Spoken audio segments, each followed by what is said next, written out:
Hello guys, మనకి నిన్న LSD versus Delhi Capitals match complete అయింది కదా. అయితే ఈ మ్యాచ్లో చూసుకుంటే మనకి ఢిల్లీ క్యాపిటల్స్ గెలవడం జరిగింది.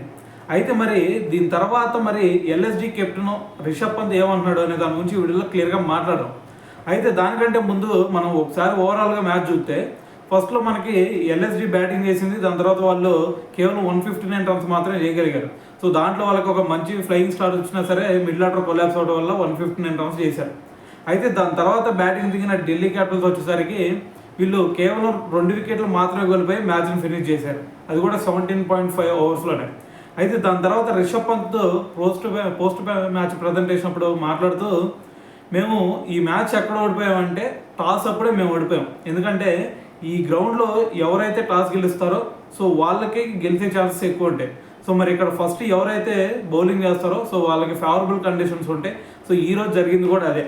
సో మరి మాకు బ్యాటింగ్లో చూసుకుంటే ఫస్ట్ ఒక మంచి ఫ్లయింగ్ స్టార్ట్ వచ్చింది.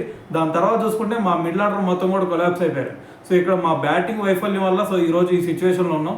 దాని తర్వాత ఇంకొక 20 to 30 రన్స్ కనుక చేసినట్టయితే సో మరి సినారియో మొత్తం కూడా చేంజ్ అయిపోయేది. సో మరి ఇక్కడ బ్యాటింగ్ కొంచెం స్ట్రగుల్ అవడం వల్లే సో మేము ఈ సిచ్యువేషన్లో ఉన్నాం అని చెప్పేసి రిషబ్ పంత్ అయితే మాట్లాడాడు. అయితే దాని తర్వాత మీ అందరికి కూడా ఇంకో డౌట్ ఉండొచ్చు, నేను నెంబర్ 7 పొజిషన్లో ఎందుకు వచ్చానని చెప్పేసి మీరు అనుకోవచ్చు. సో దానికి టీమ్ మేనేజ్మెంట్ తీసుకున్న డెసిషన్ అనమాట. సో మరి ఇదంతా కూడా జట్టు ప్రయోజనాల కోసం నన్ను నెంబర్ 7 పొజిషన్లో పంపించారు.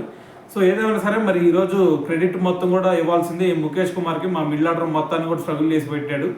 సో అందుకని చెప్పేసి మేము ఈ సిచ్యువేషన్లో ఉన్నాం అని చెప్పేసి రిషబ్ పంత్ కూడా మాట్లాడడం జరిగింది. సో ఏదేమైనా సరే మరి నిన్నటి మ్యాచ్ గురించి మీరేమనుకుంటున్నారు అనేది కింద కామెంట్ చేయండి.